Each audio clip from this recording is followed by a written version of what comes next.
Et nous recevons à présent Mata Williams, présidente du Conseil de l'Ordre des Sages-Femmes de Polynésie. Mata Yorana. Yorana.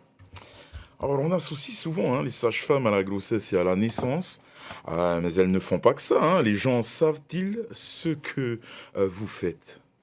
Alors c'est vrai qu'une sage-femme, l'image qui se présente, c'est vraiment l'accouchement. Alors c'est beaucoup de notre activité.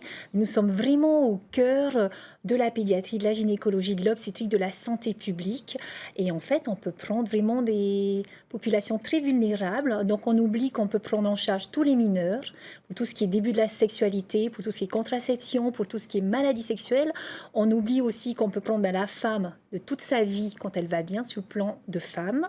Donc les grossesses non désirées, les dépistages, donc de la gynécologie, on va dire, de prévention, et aussi le couple. Et là, vraiment, on prend le papa et les tout petits bébés, et beaucoup, je suis sûre, ne savent pas qu'on peut vacciner jusqu'à 2 ans, ne savent pas qu'on peut aller chez une sage-femme sans ordonnance, et que la sage-femme, elle a un panel incroyable qui vient renforcer la prise en charge et l'offre de soins. Le métier de sage-femme se médicalise de plus en plus, avec des compétences qui évoluent, un niveau d'études qui augmente. Des salaires sont-ils suffisamment valorisés aujourd'hui? Alors c'est vrai que c'est une forte demande des étudiants, hein, et nous, l'enseignement supérieur, donc c'est l'État qui gère. Et donc arrive le constat qu'il faut monter à 6 ans parce que clairement, on ne cesse de nous rajouter des compétences et il nous faut des enseignements.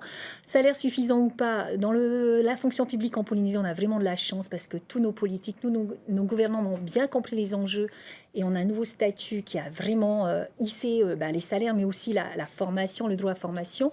Par contre, vous demandez à l'université qui veut faire sage-femme, c'est le dernier des choix. Vous allez dans les hôpitaux de France, 15 à 20% de pénurie. Des jeunes, elles adorent leur métier, elles se forment et quand elles sont confrontées au monde du travail, elles s'enfuient. Pourquoi? Pourquoi justement ce métier n'attire plus? Je vous donne un exemple. Auparavant, c'était 4 ans, hein. Je vous donne un exemple. Pendant la Covid, les masques pour tout le monde, sauf les sages-femmes, oubliés. On refait le texte, on réoublie les sages-femmes. On est systématiquement mise de côté. Je ne sais pas pourquoi. Alors c'est pour ça qu'on est là aussi un peu à faire parler de nous, ce qu'on n'a pas forcément envie de faire. Auparavant, c'était 4 ans d'études pour être sage-femme. Aujourd'hui, 6 ans En quasiment. fait, 4 ans, c'est il y a plus de 10 ans. Ensuite, ça a été 5 ans parce qu'on faisait une première année commune aux études de santé. Donc les 3 professions médicales, je rappelle, hein, c'est sage-femme, dentiste, médecin. Hein. Pharmacien n'est pas une profession médicale, ne prescrit pas, n'examine pas. Par contre, on a intégré cette première année commune. Donc, mais les autres étaient valorisés. Nous, c'était que 1 an qui compte pas, plus 4 ans. Donc maintenant, depuis la réforme passée, c'est bien 5 ans, un grade de master. Et maintenant, c'est la licence Accès Santé pour la Polynésie. Et justement, aujourd'hui, cette profession est reconnue comme une profession entièrement, à part entièrement médicale. Oui, parce que on peut réanimer un nouveau-né en attendant le médecin, on peut gérer une hémorragie grave. Et souvent, si on compare avec les dentistes, on questionne jamais leur côté médical. Mais nous, ça interroge toujours. Je ne sais pas pourquoi. Est-ce qu'il y a une différence de reconnaissance entre le public et le privé?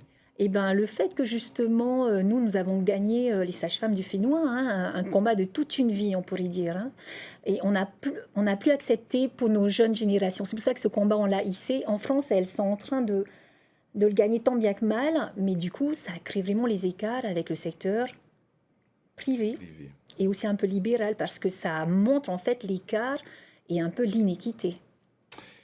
Une dernière petite question, la gratuité des préservatifs en pharmacie pour les moins de 26 ans a été adoptée en métropole début janvier. Est-ce que c'est une mesure pertinente pour la Polynésie? Eh ben, j'ai envie de dire que tout ce qui prévient hein, est mieux que tout ce qui guérit, parce que ça va nous coûter certainement plus d'argent de gérer des grossesses non désirées, non seulement sur le plan médical, mais sur le plan sociétal. Et je rappelle que la priorité, c'est la santé mentale des mamans, des tout-petits, qui meurent de dépression à l'heure actuelle. Merci beaucoup, Mata, Merci. d'avoir répondu à notre invitation.